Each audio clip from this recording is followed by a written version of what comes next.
Yeah.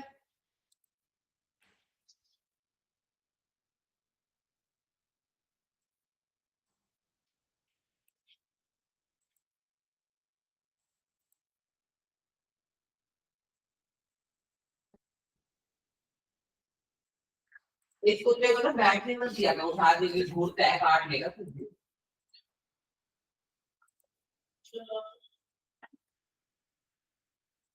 Okay.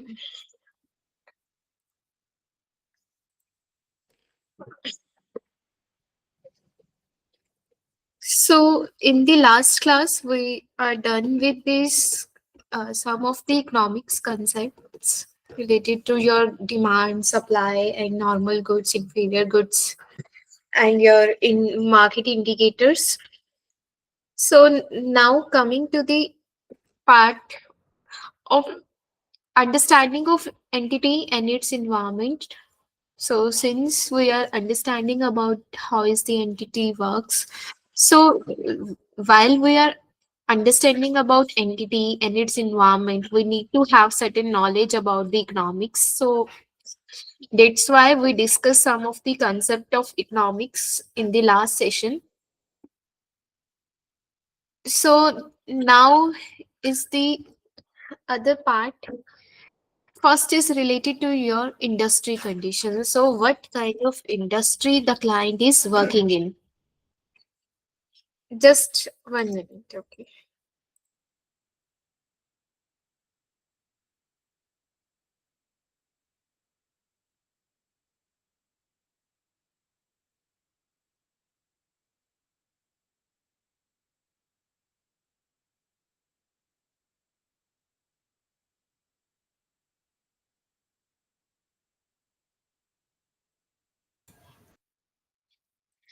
Okay. So we are understanding about the entity and its environment. So first of all is industry condition, like what kind of industry the client is working in. Like what Okay. kind of Yeah. hello. Yes, yes. Okay, so what kind of the business the client have, what kind of the market, what kind of competition, any economic factor that can influence the entity, technology and innovation in this kind of industry, and supply chain requirement. So first is about market and its competition. Okay, like what is the level of competition within the industry? Okay, whether the client is working in the industry where there are a lot of competitors, lot of competition is there, or the client is working in an industry where there are few competitors, there is high restriction to entry or exit. Okay, understanding the market share and competitive position of the entity, awareness of the industry trend and innovations, because these factors can help us an auditor to identify the risk that can be associated with the client, and he can access the risk level, and according to that risk he can prepare its audit procedure and can perform the audit procedures to identify the misstatements. Okay. So economic factor means ki what are the various economic condition that can affect the industry. For example, any inflation, deflation, any change in interest cost, any change in labor cost, raw material prices. So these can also affect the business of the client. Technology and innovation means like what kind of the role of technology in the industry. Suppose the client is working in an industry where technology usually matters a lot. For example, if you for example in case of smartphones, each time, or or any other thing like related to the technology, so each time the technology advancement come, the old one becomes obsolete because everybody wants to buy the new technology. So is the technology and innovation can affect the business of not?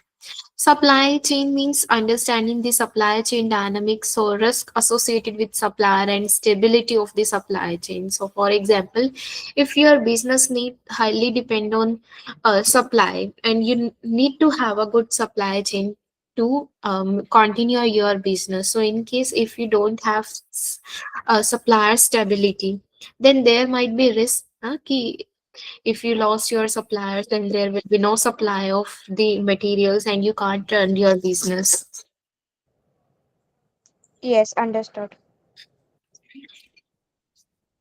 Next is business model and strategy. Now, what is the actual business model of the client? So its business model, its strategic objective, what it want to achieve, how the entity creates value and competitive positioning in the market, product and services, like what kind of the product they are serving. So um, for example, the client is working in a consumer related goods, like they produce certain consumer related goods, for example toothpaste, soaps and all, or whether they have business related to the services, like for example they are providing certain kind of services. So this is comes under business operations. Evaluate the production processes, like what is the production process a client has, supply chain, logistic, distribution channels, market and customer base क्या है client का, market segmentation, customer demographics, customer satisfaction level and sales strategies कि क्या customer उनके product से satisfy है भी या नहीं है. For example कि हो सकता है कि client के product के रिगार्डिंग आप रिव्यूज पढ़ो और उसमें बहुत सारी रिव्यूज में आपके क्लाइंट के प्रोडक्ट में डैमेज लिखा हो या ऑब्सोलीट डिफेक्टिव कुछ भी, मतलब बहुत सारी कंप्लेन लिखी हो रिव्यूज में. तो इसका मतलब क्या है कि हो सकता है कि क्लाइंट के जो भी वो सेल कर रही है कि बहुत सारी उनकी सेल रिटर्न हो, क्योंकि ड्यू टू सम डिफेक्टिवनेस और कुछ मतलब प्रॉब्लम आ गई उनके प्रोडक्ट में, कि जिसकी वजह से उनकी सेल रिटर्न ज्यादा होनी चाहिए. तो this can give you an idea कि उनकी फाइनेंशियल स्टेटमेंट में क्या सेल रिटर्न रिलेटेड चीजें दिखाई गई हैं या नहीं दिखाई गई. ओके. और अदर थिंग कि सपोज करो कि क्लाइंट के जो रिव्यूज आपने पढ़े उसके अकॉर्डिंग कि क्लाइंट के प्रोडक्ट में प्रॉब्लम है, तो डेट मीन्स ये भी तो है कि अगर प्रॉब्लम है तो दे नीड दी सर्विसेज, और जो भी वारंटी रिलेटेड अलाउंसेस बनाए गए हैं then they should be proper ना. ओके. अ, मुझे ये समझा नहीं ये पॉइंट, और मेरा एक और क्वेश्चन है इसके रिलेटेड कि अगर इस प्रोडक्ट में खराबी या कुछ है तो एज एन ऑडिटर हमें क्या स्टेप्स लेने चाहिए और क्यों लेने चाहिए, हमें क्यों? तो यस, मैं I am explaining you the same. For example कि आप क्लाइंट के एंटिटी इन्वायरमेंट के बारे में पढ़ रहे हो, आपने क्लाइंट का बिजनेस समझा, क्लाइंट के बिजनेस में वो क्या प्रोडक्ट सेल कर रहे हैं. You can also study the customer reviews, like आपने उनकी वेबसाइट पे जाकर और उनकी कस्टमर रिलेटेड रिव्यूज पढ़े, फीडबैक्स पढ़े, कि जिससे आपको ये आइडिया लगा कि क्लाइंट के प्रोडक्ट जो है, like people are not satisfied with their product, कि उन्हें हो सकता है कि उनके प्रोडक्ट्स डिफेक्टिव हों या कोई डैमेज हुई हो. तो इससे रिलेटेड क्या हो सकता है, फॉर एग्जांपल अगर क्लाइंट के प्रोडक्ट्स डिफेक्टिव हैं, कस्टमर सेटिस्फाइड नहीं है, उनकी क्वालिटी से सेटिस्फाइड नहीं है, तो डेट मीन्स कि बहुत सारे प्रोडक्ट्स फिर उनके रिटर्न भी तो होते होंगे. For example if you purchase something online and you are not liking that product, then you can exchange it. Yes. Yes. तो हाँ। सेम थिंग अगर क्लाइंट के प्रोडक्ट आप किसी ऐसे क्लाइंट की ऑडिट कर रहे हो कि जो वो मैन्युफैक्चरिंग करते हैं और सेल करते हैं और उनके प्रोडक्ट्स मार्केट में नहीं चल रहे, कि हो सकता है क्वालिटी की वजह से, डेट मीन्स कि उनकी सेल रिटर्न्स होनी चाहिए है ना ज्यादा, क्योंकि कस्टमर हाँ, सेटिस्फाई नहीं है तो they can exchange their product. बराबर। तो उस केस पे ऑडिटर की क्या कंसर्न रहेगी कि क्या क्लाइंट ने सेल रिटर्न्स प्रॉपर दिखाई है या नहीं दिखाई, ओके। कहीं उनकी सेल्स ओवरस्टेटेड तो नहीं है. कि उन्होंने सेल्स दिखा रखी है लेकिन एक्चुअल में वो प्रोडक्ट तो उनके वापस हो चुके हैं। देन हाँ उन्होंने तो दिखा रखा है हमने 100 यूनिट सेल कर रखे हैं लेकिन एक्चुअल में तो 100 में से 20 यूनिट्स रिटर्न हो रखी है। तो क्या सेल रिटर्न्स प्रॉपर दिखाए हैं या नहीं। देन ऐसी अगर आप कोई और सिनेरियो देखो, फॉर एग्जांपल कि आपने उनके रिव्यूज पढ़े या कुछ भी आपको रिलेटेड इंफॉर्मेशन मिली कि फॉर एग्जांपल क्लाइंट के प्रोडक्ट डैमेज निकल रहे हैं। हो सकता है उस डैमेज या डिफेक्टिव प्रोडक्ट की वजह से किसी कस्टमर को फिजिकल इंजरी हुई हो और उसने आपकी मतलब आपकी कंपनी पर, क्लाइंट की कंपनी पर केस कर दिया हो, तो उस केस में हाँ लिटिगेशन रिलेटेड आपको इंफॉर्मेशन मिल सकती है। ओके समझा। ठीक है, तो अभी यहाँ पर ऑडिटर का मेन कंसर्न क्या है कि उसके बिजनेस को समझना, उसके लाइक बिजनेस कैसा है, उसमें क्या क्या फैक्टर इन्फ्लुएंस कर सकते हैं उसके बिजनेस को और कहाँ कहाँ रिस्क होने के चांसेस हैं। देन तो Yes. ऐसे लाइक आप रिलेट कर सकते हो कि जैसे प्रोडक्ट डिफेक्टिव निकला तो हो सकता है कि उस केस में कस्टमर ने केस कर दिया हो, फिजिकल इंजरी हुई हो उसे कोई, जैसे कोई लैपटॉप उसने परचेज किया और लैपटॉप में प्रॉब्लम की वजह से वो लैपटॉप फट गया, मतलब वो बर्न हो गया उस, और उसकी वजह से किसी को प्रॉब्लम आई हो, मतलब उसको इंजरी हो गई और उसने आपकी कंपनी पर केस कर दिया हो, तो फिर उस केस में ऑडिटर की कंसर्न रहेगी ना कि वो जब ऑडिट करे तो वो लिटिगेशन रिलेटेड चीजें देखे कि कोई केस तो नहीं हुए हुए। अंडरस्टूड समझा। Yes, ऐसी he can understood about the investment activities of a client, like investment portfolio, reviews type of investment like equities, bond, real estate, excess valuation method, because अगर client ने कुछ investment कर रखे हैं तो उस केस में he should proper value that investment in their financial statement.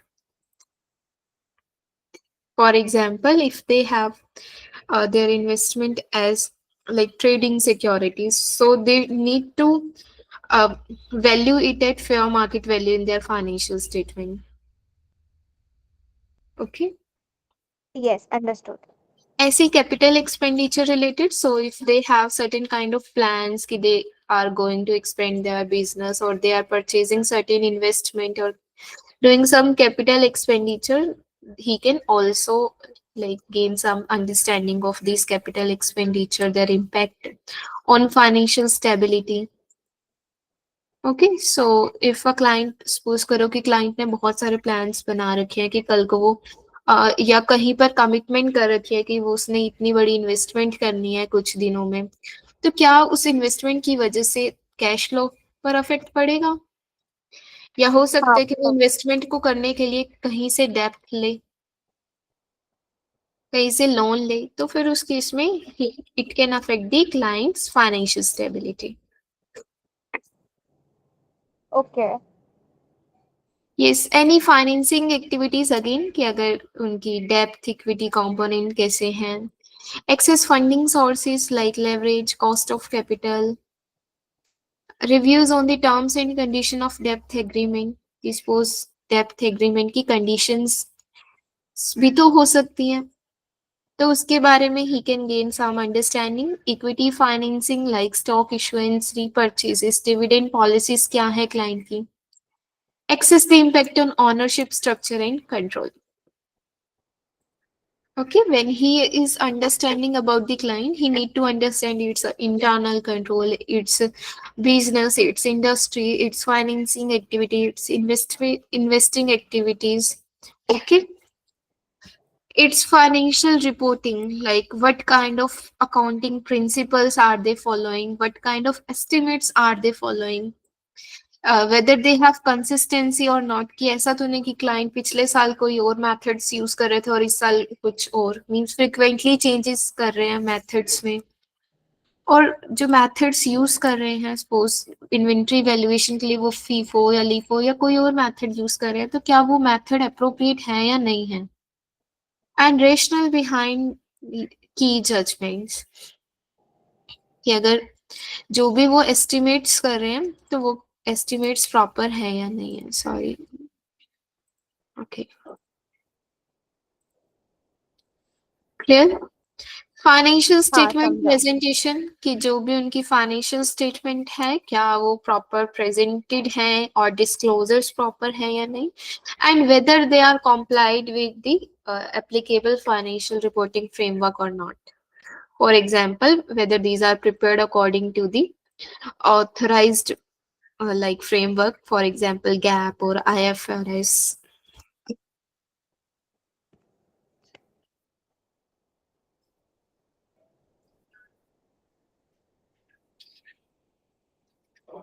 Okay. Next is review and expense recognition. Review and expense recognition means कि their policies for recognizing revenue and expenses, कि whether they are using cash method or accrual method of accounting. Information technology and equipment. Uh, for example, how is the role of IT is in client business, कि whether they are totally dependent upon IT for their processes, or whether they are like partially using IT and partially using manual methods.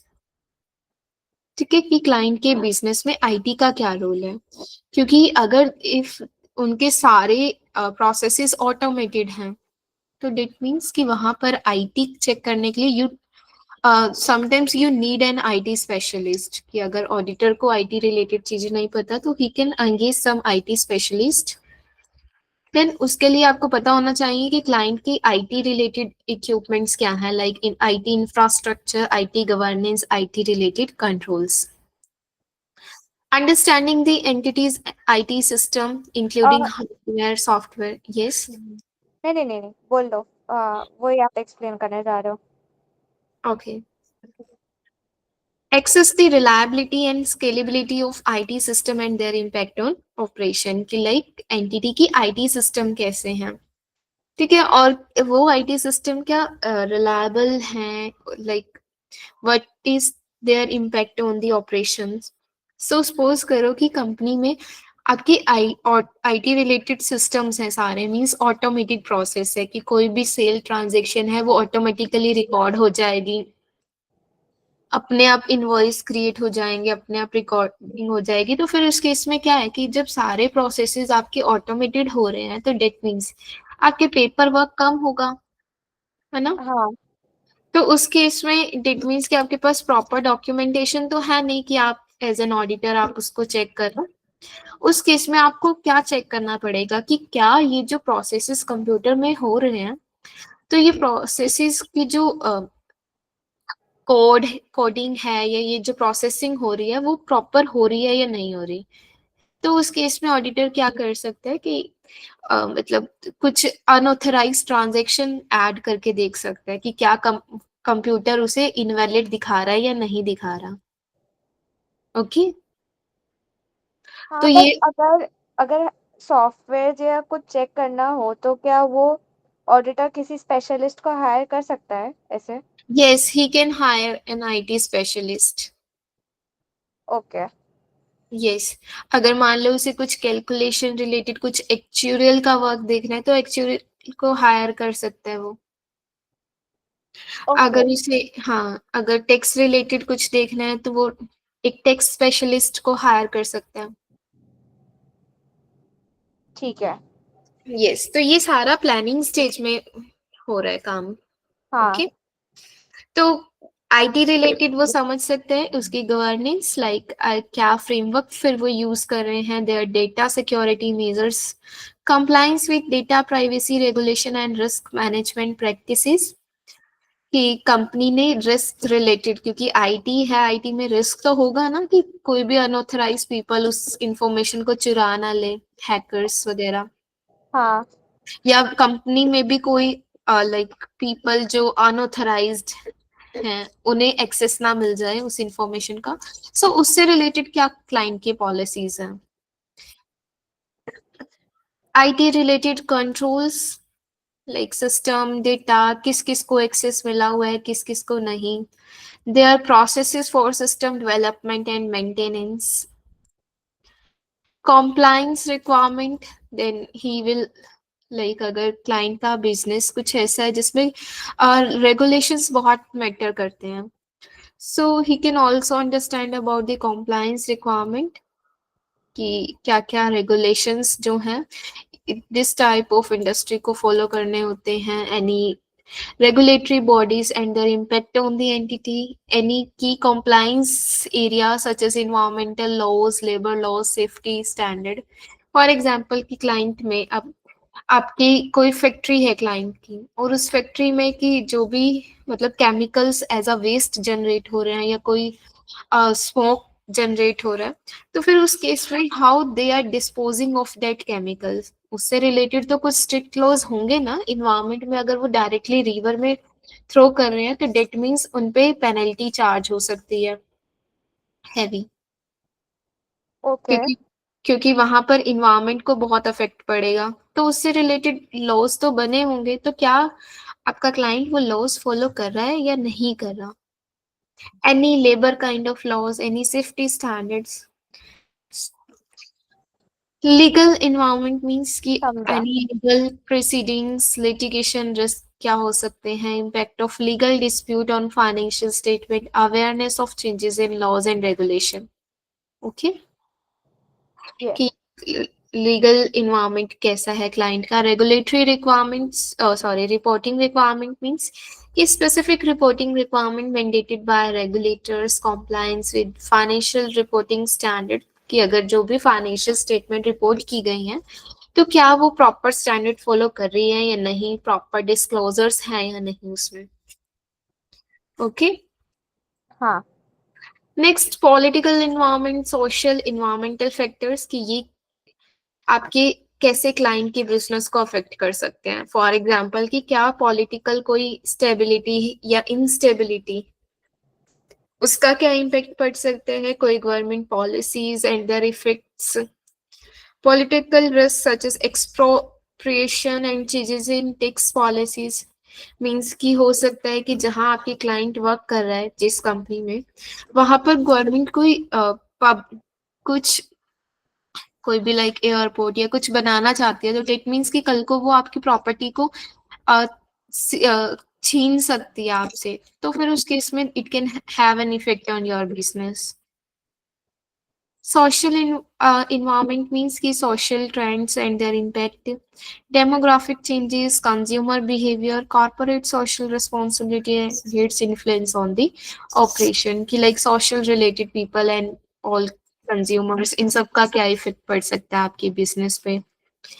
Environmental factor means environment related risk like natural disaster, climate changes, environmental policies and their influence, कि मान लो कि आपका जो client का business है उसकी location ऐसी है कि जहां पर बहुत सारी नेचुरल कैलेमिटीज होने के मतलब बहुत चांसेस हैं कि हो, बहुत फ्रिक्वेंटली होती है वहां पर, तो फिर उस केस में क्लाइंट के ऑपरेशंस पर तो रिस्क रहेगा ना कि किसी भी टाइम कोई कैलेमिटी हो सकती है, तो उसके रिगार्डिंग क्या क्लाइंट के प्लान्स हैं या नहीं,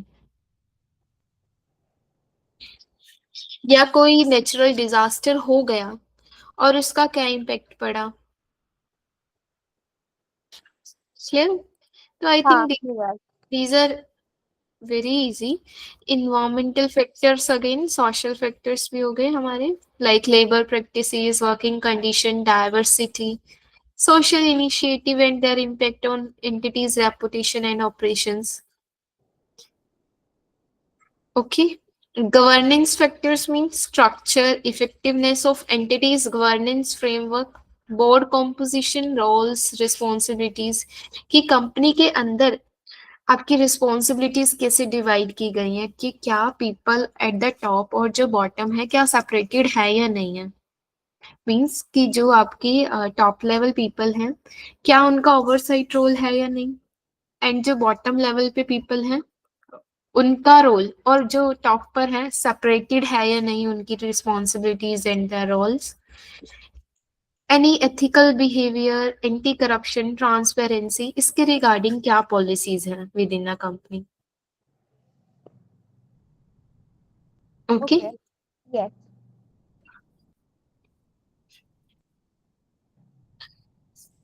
ओके, ये तो हो गया हमारा so this is for the other engagement, means कि अगर आपकी ऑडिट के अलावा कोई और एंगेजमेंट है, अगेन सेम आपको उसके रिगार्डिंग कंपनी, सबसे पहले तो इंडस्ट्री की नॉलेज होनी चाहिए कि वो इंडस्ट्री कैसी है जिसमें क्लाइंट आपका वर्क कर रहा है, उसमें कंपटीशन, उसमें economic factors, technology, innovation, supply chain कैसी हैं और कैसे अफेक्ट कर सकती हैं क्लाइंट के बिजनेस को। तो first of all you need to understand this. Next, any compliance related requirements, legal environment, reporting requirement. So these are same. I already discussed it. हाँ Okay, next again, this is for other engagement, means other than audit. So it will be also same. जब भी आप audit के अलावा कोई engagement perform करते हो तो उस केस में you need to have certain understanding of entity and environment. आपको फाइनेंशियल स्टेटमेंट प्रिपरेशन में या कॉम्प्लायंस में यस कॉम्प्लायंस सॉरी कंपाइलिंग में आपको ये अंडरस्टैंडिंग की रिक्वायरमेंट नहीं पड़ती, तो उस केस में आपकी ये एप्लीकेबल नहीं होंगी, ठीक है। उस केस में you need to only understand about the kind of framework they are using. But अगर आप रिव्यू एग्जामिनेशन परफॉर्म कर रहे हो तो उस केस में you should have certain understanding with the client. Compiling और किस में ये यूज नहीं होगा? प्रिपरेशन ऑफ फाइनेंशियल स्टेटमेंट में, क्योंकि वहां पर आप कोई ऑडिट प्रोसीजर तो परफॉर्म करोगे नहीं, आप हाँ प्रिपरेशन ही करते हो सिर्फ फाइनेंशियल स्टेटमेंट की। हाँ ठीक है, तो करेक्ट। उस केस में आपको मतलब पूरी नॉलेज होने की जरूरत नहीं है क्लाइंट की, सिर्फ आपको फ्रेमवर्क पता होना चाहिए और उसके रिगार्डिंग नॉलेज होनी चाहिए। ओके ओके, हाँ तो यस, तो आपको है ना political environment, social environment, environmental factors कैसे कैसे अफेक्ट कर सकते हैं आपके क्लाइंट के बिजनेस को, आपको पता होना चाहिए। ठीक है, देखो नेक्स्ट डिफरेंट अप्रोचेस क्या है। रिव्यू एंगेजमेंट में आपको लिमिटेड एश्योरेंस देना है, पता है ना आपको। रिव्यू में you give only a limited kind of assurance, not a high हाँ level assurance, but you need to have understanding of entity and its environment. But since it is less in scope than audit, then you can have like less extensive knowledge. That will be okay because you only perform inquiry and analytical procedure rather than a detailed testing. ठीक है, आप इतने उसमें सिर्फ inquiry या analytical procedure, limited से procedure perform करते हो, तो उस केस में आपको मतलब पूरी नॉलेज ना भी हो तो चलेगी आप, but you need to have an understanding होनी चाहिए, बट इतनी ज्यादा होनी चाहिए वो कंपल्सरी नहीं है।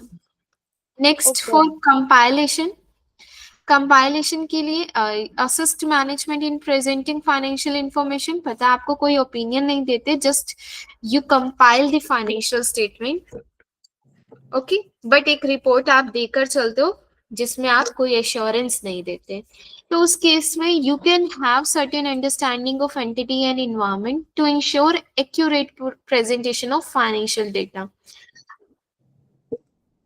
देखो, आप एंटिटी के बारे में जान सकते हो, लेकिन इस केस में आपकी मतलब इतनी इम्पोर्टेंट नहीं रहेगी क्योंकि आप यहाँ कोई प्रोसीजर्स परफॉर्म नहीं करते, कोई एश्योरेंस नहीं देते।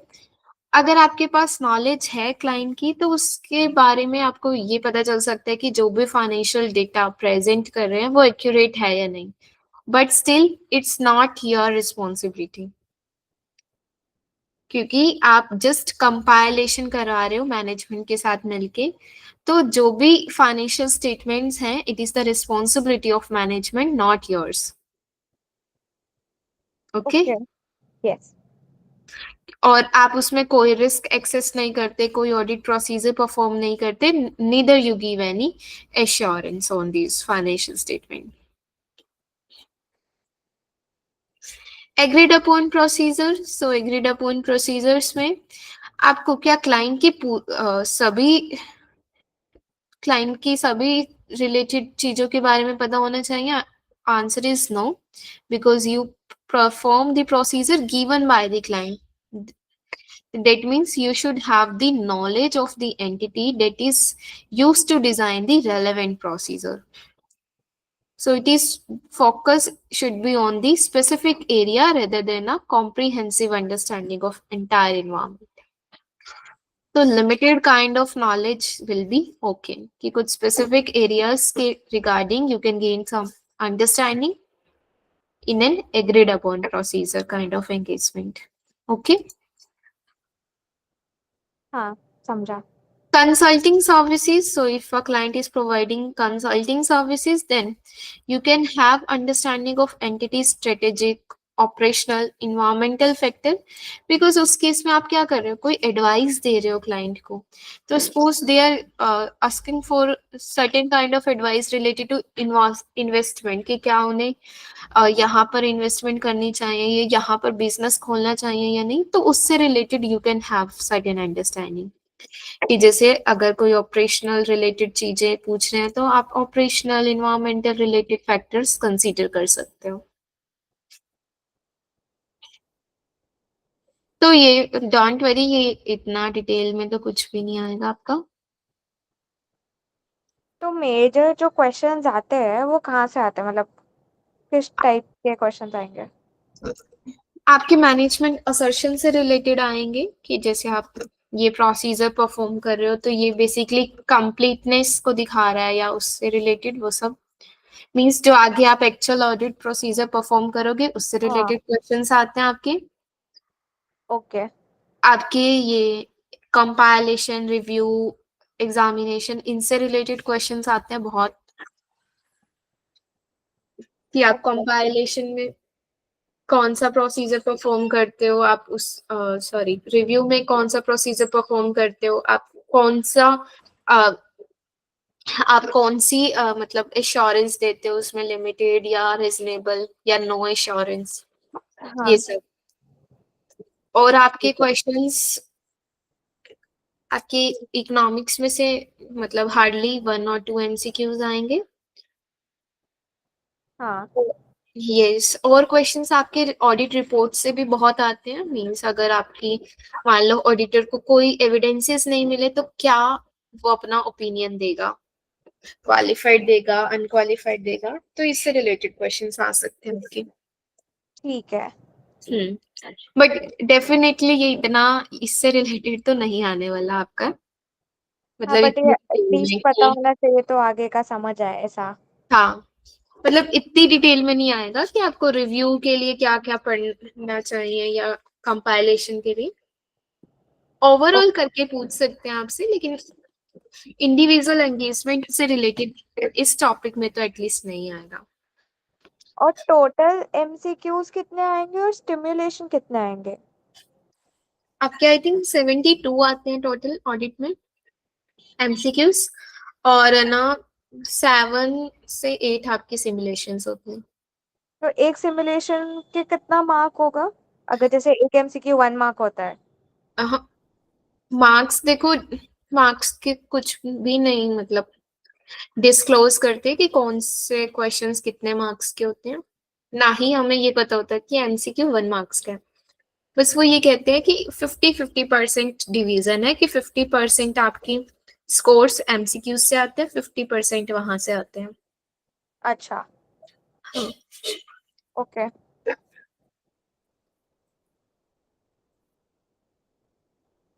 Okay, next.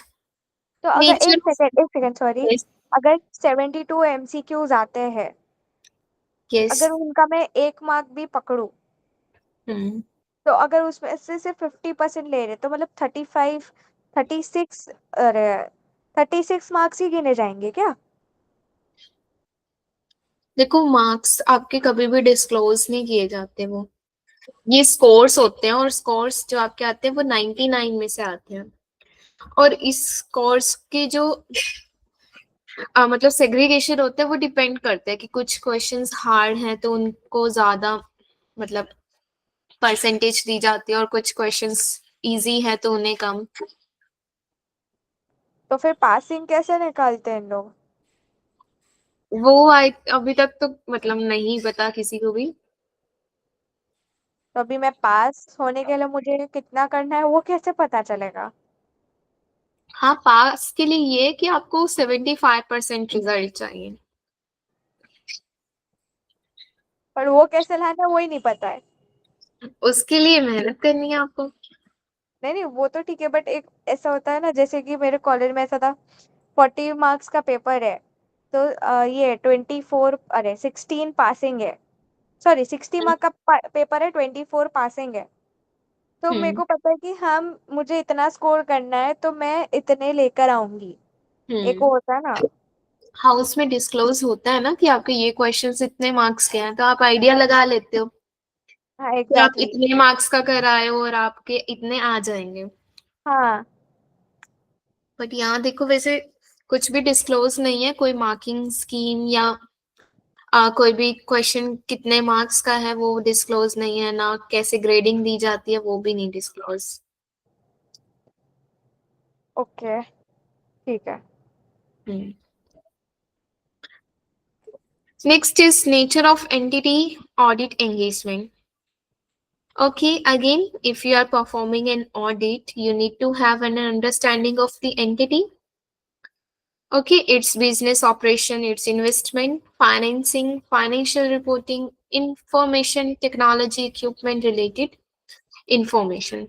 Okay, so I think discussed it already. Business हाँ ये model हो and गया। strategy, product and services they are offering, market and customer base, like how much market they have gained or what जो भी वो product cell कर रहे हैं उनकी मार्केट में कितनी डिमांड है, customer satisfaction level, operational structure means कि कैसे आपकी जो भी क्लाइंट का बिजनेस है उसमें एक्चुअल ऑपरेशनल स्ट्रक्चर क्या है, कि क्या डीटी सेग्रीगेटेड है या नहीं, और कौन से पीपल कौन सी ड्यूटी परफॉर्म कर रहे हैं. So this is called the organisational structure. Effectiveness of internal control and operational dependency and critical functions related to your client. Their supply chain management, again, all these are same. Their manufacturing and production. So if they have certain kind of manufacturing, they have certain business related to manufacturing and production. So what is their manufacturing process, their production capacity, their quality control measures, their inventory management practices. So अगर किसी का production related business है तो उस case में है ना बहुत सारी चीजें और एडिशनल आ जाएंगी कि लाइक देयर मैन्युफैक्चरिंग प्रोसेसेस कैसे हैं, और उसके केस में वो कितना मैन्युफैक्चर कर रहे हैं, कितना प्रोड्यूस कर रहे हैं, और लाइक देयर प्रोडक्शन कैपेसिटी क्या है, और जो भी प्रोडक्ट मेजर बना रहे हैं तो उसकी क्वालिटी कंट्रोल कैसे चेक किए जा रहे हैं, बिकॉज प्रोडक्ट की क्वालिटी बहुत मैटर करेगी ना, क्योंकि अगर प्रोडक्ट कल को डिफेक्टिव निकला या आपके प्रोडक्ट की खाने में क्वालिटी अच्छी नहीं हुई, सो उस केस में फिर वो नेगेटिव फीडबैक आएगा. देयर इन्वेंट्री मैनेजमेंट प्रैक्टिसेस कैसी हैं, क्या वो इन्वेंट्री वो मैनेज कैसे कर रहे हैं. Okay, human resources and labour relation. So कि कंपनी ने कैसे अपने लाइक एम्प्लॉयज रिलेटेड चीजें, या अगर उनका मैन्युफैक्चरिंग बिजनेस है तो लेबर रिलेटेड चीजें, कि how they are managing their workforce composition, की पर्सनल स्किल लेवल्स, लाइक किसके अकॉर्डिंग उन्होंने हायर कर रखा है, उनके HR मीन्स जो भी peoples they have employed, their skill level, their labor relations, their union involvement, labor disputes, review the entity's policy on employee recruitment, retention, and training part. Okay. Research and development means ki, like how they are spending their money on research and development activities and their related expenditures. Access the entity's innovation pipeline and new product development. Evaluate the impact of R&D on entities' competitive advantage and market positioning. So if they are like working on certain product or like certain research and development is going on, and then these research and development can provide a client benefit to exist in this competition. then there is need to understand for an auditor also. Customer services and support. So client का customer services department कैसा है, like how they are and they have their customer services and support their support functions in the entity. Access customer feedback mechanism and complaint resolution processes. Understand the entity's approach to maintaining customer satisfaction and loyalty. So I think I already explained you this कि हाँ उनके customer की services वो कैसे कर रहे हैं और लाइक उनका फीडबैक भी ऑडिटर स्टडी कर सकता है. Risk management. अब ऑडिटर ये सारी चीजें स्टडी करके क्लाइंट का रिस्क एक्सेस कर रहा है. इस स्टडी में ऑडिटर की क्या आएगा, रिस्क मैनेजमेंट स्टडी भी आएगी. मींस कि अब मैनेजमेंट ने एक्चुअल में क्या प्लान्स बनाए हुए हैं related to certain kind of risk, कि उनकी रिस्क मैनेजमेंट सिस्टम कैसा है, कि क्या फ्रेमवर्क, क्या प्रैक्टिसेस वो फॉलो कर रहे हैं, कैसे रिस्क आइडेंटिफाई कर रहे हैं, कैसे एक्सेस कर रहे हैं, और कैसे they are mitigating the risk. Okay, their role of insurance and other risk transfer mechanism. Clear? हाँ clear. Outsourcing and partnership means कि review the entity's use of outsourcing for various function. हो सकता है ना कि एक entity अपने कुछ function outsource कर रही हो, so उसके regarding you should have the knowledge. Access the management of outsourcing relationship and contracts. Strategic partnership and alliance that the entity maintains. So if they are maintaining certain kind of partnership with other companies, so you need to have the understanding of that also. Environmental and sustainability practices, कि अब वो environment related क्या practices follow कर रहे हैं, कि क्या उनके business से environment पे तो कोई effect नहीं पड़ रहा, और like जो भी वो resources use कर रहे हैं, तो whether they are maintaining this sustainability or not. Okay, कि ऐसे तो नहीं कि वो बहुत ज्यादा लाइक यूज कर रहा है नेचुरल रिसोर्सेज को without any limit on that, या बहुत ज्यादा वेस्टेज कर रहे हैं. सो सस्टेनेबिलिटी भी होनी चाहिए.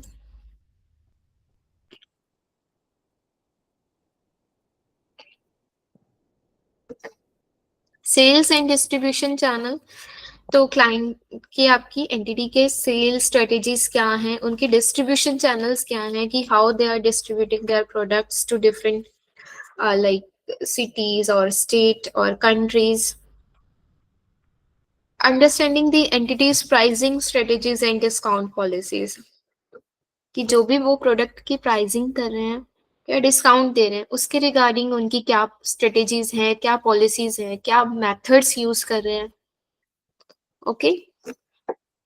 अब विद इन दी एंटिटी उनका कल्चर और एथिक्स कैसा है, कि क्या जो भी पीपल दे हैव एम्प्लॉयड और like with in their company क्या वो एथिक्स फॉलो कर रहे हैं, क्या प्रॉपर कॉर्पोरेट कल्चर है या नहीं, कि बहुत ज्यादा लाइक इनडिसिप्लिन तो नहीं है. Entity's code of conduct and ethical guidelines, how an entity promote ethical behavior and addresses ethical issues. So if there is any unethical issues they find, so how they are addressing that issues, और कैसे वो resolve करते हैं उस issue को. Okay. Next, investment kind of things I already told you. Investment portfolio means कि क्या क्या client की investments हैं और उनके क्या methods वो follow कर रहे हैं valuation के लिए. Their risk and return portfolio of investment, कि क्या उनकी investment highly risky तो नहीं है. आपने पढ़ा होगा कि इन्वेस्टमेंट भी, जैसे अगर आपकी गवर्नमेंट रिलेटेड इन्वेस्टमेंट है तो they are less in risk, but अगर वो अदर इन्वेस्टमेंट है तो हो सकता है उनसे रिलेटेड रिस्क ज्यादा हो. कैपिटल एक्सपेंडिचर मींस कि अगर वो कल को कुछ कैपिटल एक्सपेंडिचर्स करना चाहते हैं, means they have certain plans, their historical trends, you can study about this plans and their trends to have an idea related to capital expenditure. Their investment policies, like what are the entities' investment policies and procedures, their regulatory requirement and decision making process for investment. कि client जो भी investment कर रहे हैं उसके regarding उनकी क्या policies है, कि जो भी इन्वेस्टमेंट करनी है वो कैसे डिसाइड करते हैं कि किस कंपनी में करनी है किस में नहीं करनी. ओके. हाँ, समझा. Next is again financing means कि देयर कैपिटल स्ट्रक्चर, कि उनकी डेप्थ इक्विटी रिलेटेड क्या मतलब स्ट्रक्चर है, कि उनकी डेप्थ ज्यादा है तो डेट मीन्स कि उनकी लायबिलिटीज बहुत ज्यादा है, तो हो सकता है कि कल को कंपनी जो है अपनी ऑब्लिगेशंस पूरी ना कर पाए, और may be it will not able to exist in the future because of high liabilities, high obligations. Okay, their debt and equity related things. Any doubt? No doubts. Okay. So financial reporting things means कि उनका accounting policies क्या है और estimates कौन से वो use कर रहे हैं. Accounting policies means कि कौन से वो methods use कर रहे हैं, कि like for inventory whether they are using the FIFO or LIFO or any other methods. Or for accounting estimates, like if they are making their warranty provisions, their bad debt expenses, so what kind of estimates are they using? और क्या वो estimates आपके appropriate भी हैं या नहीं. Okay. और उसमें कंसिस्टेंसी है या नहीं, कि ऐसे तो नहीं कि मैनेजमेंट जो है फ्रिक्वेंटली अपने मेथड्स चेंज कर रही है. तो मींस अगर फ्रिक्वेंटली चेंज कर रही है तो हो सकता है कि they are doing certain kind of fraud by this kind of actions. Okay. So ये रिस्क रिलेटेड चीजें हो सकती हैं. ओके, समझा. देयर फाइनेंशियल स्टेटमेंट प्रेजेंटेशन, कि जो भी वो फाइनेंशियल स्टेटमेंट प्रेजेंट कर रहे हैं वो अकॉर्डिंग टू एप्लीकेबल फ्रेमवर्क है या नहीं. द रेवेन्यू रिकॉग्नाइजेशन पॉलिसी, कि रेवेन्यू रिकॉग्नाइज करने के लिए वो कौन सी पॉलिसीज एंड प्रोसीजर्स फॉलो करते हैं. Sorry, whether they are using accrual method or like they are using the cash basis to recognize the revenue. Similarly, their expense recognition, how they are recognizing their expenses, कि whether they are recognizing the expenses when they incurred it or when they paid it. Okay. Okay.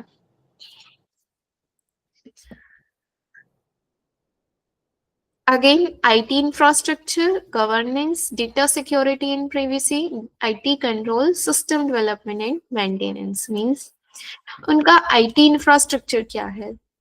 Like their hardware systems, their software systems, their reliability and scalability of IT systems. IT governance, like IT related framework क्या क्या बनाए गए हैं उन्होंने. IT related controls क्या क्या बनाए हैं. IT related data security, privacy, like कि उनके डेटा सिक्योरिटी रिलेटेड प्लान्स हैं या नहीं. ओके. कि क्या measures, protocols, their regulations, their policies, so related to the IT. System development and maintenance, like entities processes for developing and maintaining IT system, कि अब अगर कंपनी के अंदर IT system यूज हो रहा है तो how they are use develop these kind of system and how they maintain this system, their system development life cycle. Impact of these system changes on business operation and financial reporting. Clear? हाँ. Okay, next related to a client's objective. A client अपना business कर रहा है तो he should have certain kind of objectives ना, कि like their strategic objective, their operational, their financial, their compliance objective. Strategic means what is their long-term goal that guide the direction and purpose of the entity. So, for example, if a client is want some expansion in the future, So it is going to expand their business in the next 2 to 3 years.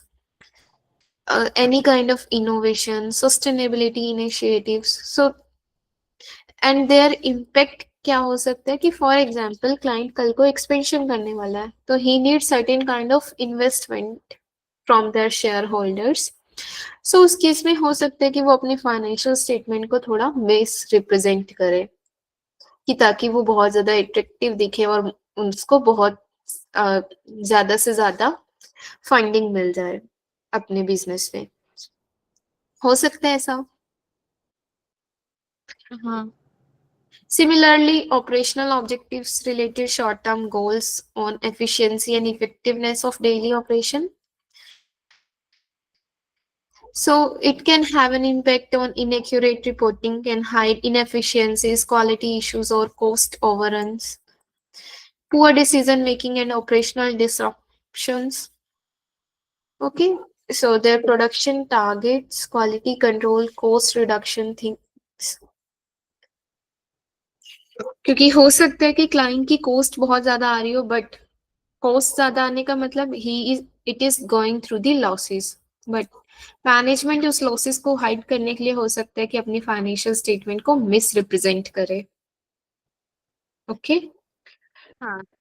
Next financial objectives means goals related to the financial performance and stability like the revenue growth, profitability, cash flow management कैसी है क्योंकि it can tell about the financial health of a company. For example कि अगर cash flow negative चल रहे हैं company के बहुत टाइम से तो हो सकता है कि नेगेटिव कैश फ्लो का क्या मतलब है, company is going like have more obligation और is going through the losses. So उस केस में वो अपनी ऑब्लिगेशंस पूरी नहीं कर पाएगी तो maybe it can not exist in the future. So उस केस में गोइंग कंसर्न डाउट एग्जिस्ट करेंगे. ओके. और अगर कंपनी की फाइनेंशियल हेल्थ अच्छी नहीं है तो हो सकता है कि वो जो लोन ले उस पर भी उसे बहुत ज्यादा इंटरेस्ट मिले because of their credit ratings. So these are the हाँ. financial objectives. Next is compliance related means related to laws, regulation and internal policies. So जो भी कंपनी के रिलेटेड लॉज लाइक कंपनी को फॉलो करने होते हैं सो उसके रिगार्डिंग आप स्टडी कर सकते हो बिकॉज देयर में भी चांसेस ना कि कंपनी क्या करे उन लॉज को ब्रेक कर सकती है जिसकी वजह से मिसस्टेटमेंट होने के चांसेस हैं like loss of licenses, damage to reputation, legal penalties. ये loss of licence and damage to reputation आप एक्सप्लेन कर सकते हो? Yes, of course. देखो अगर मान लो कि आपकी जो वो थी आपने वो लॉ पढ़ा था मतलब जो फॉरेन अगर हम किसी फॉरेन ऑफिशियल्स को ब्राइब्स पे करते हैं तो हाँ. डेट इज इलीगल कि अगर कोई हाँ. कंपनी किसी फॉरेन ऑफिसर्स को ब्राइब पे कर रही है कि अपने बिजनेस को रिटेन करने के लिए या समथिंग तो वो चीज इलीगल है. तो that means it is against the law और कल को हो सकता है कि उस इस स्टेप की वजह से कि कंपनी के क्योंकि ये इलीगल थिंग है तो कंपनी को बहुत ज्यादा पेनल्टी पे करनी पड़ सकती है. हाँ. सिमिलरली अगर कंपनी कोई और लॉज या रेगुलेशंस ब्रेक कर रही है तो उस केस में हो सकता है कि उसका लाइसेंस खत्म हो सकता है. हो सकता है ना कि लाइसेंस हाँ. सीज हो जाए कंपनी का कि मान लो वो बहुत ज्यादा डिफेक्टिव प्रोडक्ट्स बना रही है like they are not following the quality control methods. So उस केस में फिर लोगों को डैमेज होगा और कंपनीज के अगेंस्ट केस फाइल होंगे तो हो सकता है ना कि कंपनी का लाइसेंस ही सीज हो जाए. हाँ. हाँ. हो सकता है. ऐसी कंपनी की रेपुटेशन पर डैमेज हो सकता है, कंपनी की रेपुटेशन खत्म हो सकती है. तो these are related to your compliance part.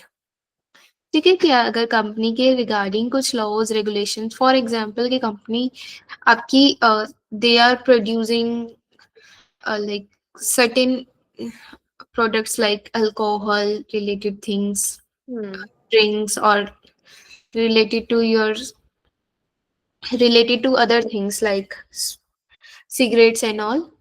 So they have policy na कि they need to mention in the cigarette packet that it can cause in cancer and everything. yes health. So अगर company मान लो वो mention नहीं कर रही या और related to alcohol related thing laws बनाए हैं और वो कंपनी फॉलो नहीं कर रही, तो कल को हो सकता है उनका लाइसेंस सीज हो जाए और वो सेल ना कर पाए या जो भी प्रोडक्शन है उस पे स्टॉप हो जाए। ओके, तो अगर इस कोई कंपनी के ऊपर ऐसे लीगल केसेस या कुछ चल रहे हो, तो वो हम कहाँ से पता कर सकते हैं? यस, ये सारी चीजें आपकी डिटेल में आएंगी। अगर कंपनी के लीगल केसेस हैं तो you can first source is from management, आप मैनेजमेंट से पता करो। हाँ। आप कंपनी की जो इन हाउस लीगल काउंसिल है आप उससे पता कर सकते हो, और एक्सटर्नल कंफर्मेशन के लिए आप एक्सटर्नल लीगल काउंसिल से पता कर सकते हो। मतलब ऐसा कोई कोई और साइट या मतलब ऐसी वेबसाइट या कुछ हो जहाँ मतलब गवर्नमेंट की या कुछ कि जहाँ से हम ही खुद पूछे मतलब सर्च कर सकते हैं ऐसा? ऐसा तो मुझे तो नहीं पता, लेकिन वैसे आपकी ये सारी डिटेल में आएंगी ऑडिट अच्छा, प्रोसीजर में। Okay. Yes, okay, litigation related मतलब आप कैसे प्रोसीजर फॉलो करते हो। ठीक है। Yes. Okay, next is market penetration. Means कि अगर आप मार्केट में कल को इंक्रीज करना चाहते हो अपने market shares, so what is the strategy for this penetration? For example, competitive pricing, marketing campaigns. So these can have effect on your financial statement. Like this misstatement can misrepresent the market share and competitive position, leading to flawed strategic decision. So कल को company expand करना चाहती है market में, तो उसके regarding they auditor can study about their strategies. Product development की कल को अगर आप मान लो न्यू प्रोडक्ट लॉन्च करना चाहते हो तो उसके रिगार्डिंग मार्केट डेवलपमेंट की अगर आप न्यू मार्केट में एंटर करना चाहते हो, ये तो हो गया एग्जिस्टिंग मार्केट में आप न्यू मतलब बढ़ाना चाहते हो। यहाँ है आप न्यू मार्केट्स में एंटर करना चाहते हो, लाइक जियोग्राफिक एक्सपेंशन कि अभी आपका विद इन द स्टेट चल रहा है और आप कुछ टाइम में आप उसे अदर स्टेट्स में ले जाना चाहते हो आप अपना business. New customer segments, like अभी आपका रिलेटेड टू चिल्ड्रंस रिलेटेड आपके गारमेंट्स अभी आप सेल कर रहे हो और आप उसको कल को एडल्ट्स के लिए भी बनाना चाहते हो, मीन्स रिलेटेड टू वुमेन्स और मेंस वेयर भी आप लाना चाहते हो, तो उस केस में like what is the strategies. तो ये सारी चीजें ऑडिटर स्टडी कर सकता है कि मतलब मान लो कि कंपनी अपना बिजनेस एक्सपेंड करना चाहती है अपनी मार्केट में है ना, बट अपने शेयर्स बढ़ाना चाहती है, अपने नए प्रोडक्ट लॉन्च करना चाहती है या कोई जियोग्राफिक एक्सपेंशन चाहती है, because they can give right to certain kind of risk. Okay, तो उसके रिगार्डिंग ऑडिटर स्टडी कर सकता है कि कंपनी के क्या क्या प्लान्स हैं और उनकी क्या क्या स्ट्रेटेजीज रहने वाली हैं। ओके।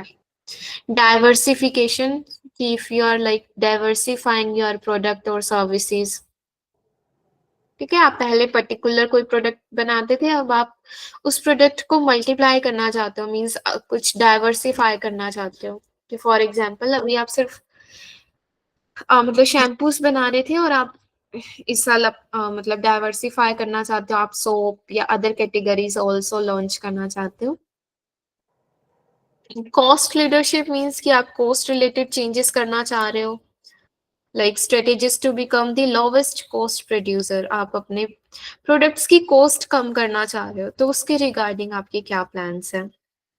डिफरेंशिएशन मीन्स आप कुछ यूनिक बनाना चाह रहे हो अपने प्रोडक्ट को, तो उसके रिगार्डिंग क्या क्या प्लान्स हैं।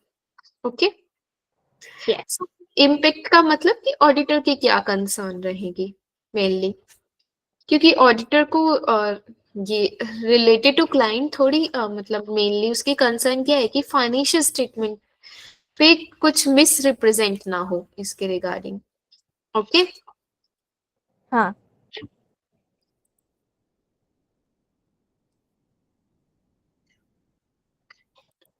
सो ये सारी चीजें पढ़कर ऑडिटर कैन एक्सेस कि स्ट्रेटेजिक रिस्क क्या हो सकते हैं related to a company, operational risk, financial risk, compliance risk, technological risk, market risk, environmental risk. So ये सारे रिस्क क्या क्या एसोसिएटेड हो सकते हैं।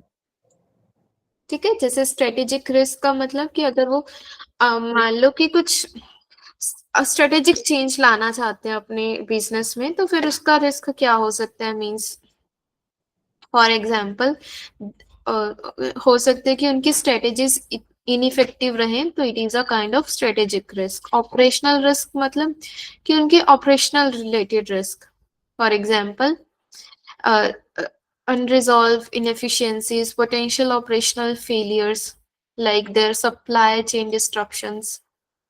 क्योंकि अगर आपने देखा कि क्लाइंट के जो सप्लाई चेन्स हैं वो डिस्टर्ब हो रही हैं या प्रोडक्शन फेल हो गया, these are the operational risk associated with the client।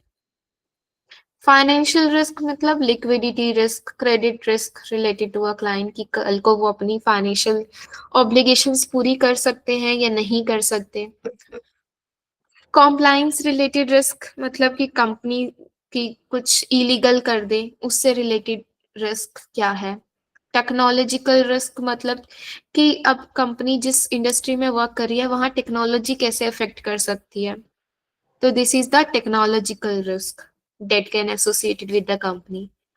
Market risk मतलब कि मार्केट में जो चेंजेस आए उसका क्या इफेक्ट पड़ सकता है बिजनेस पर, ये हम ऑलरेडी डिस्कस कर चुके हैं।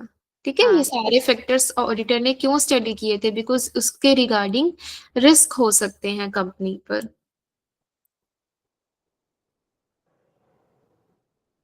Is it clear? Yes, it is clear. ठीक है, it is given again financial impact, operational impact. So these are all impact or risk that can be associated with an entity. Okay. Okay. हाँ. Okay, done. Then please do some practice by Yes. yourself. Then our next topic will be related to entities, objectives, strategies, and related business risk. Again, these are also will be related to your risk objectives। ठीक है, यहाँ पर अब proper plan internal control related चीजें आ जाएंगी कि company के internal controls क्या रहते हैं। ठीक है, related to IT and also related to financial statement. ठीक है. ठीक है, ये नेक्स्ट क्लास में डिस्कस करेंगे हम। Okay. Okay, then revise it, and if you have any doubt you can ask in next class। Okay, ma'am. Thank you. Bye bye. Okay, bye, welcome।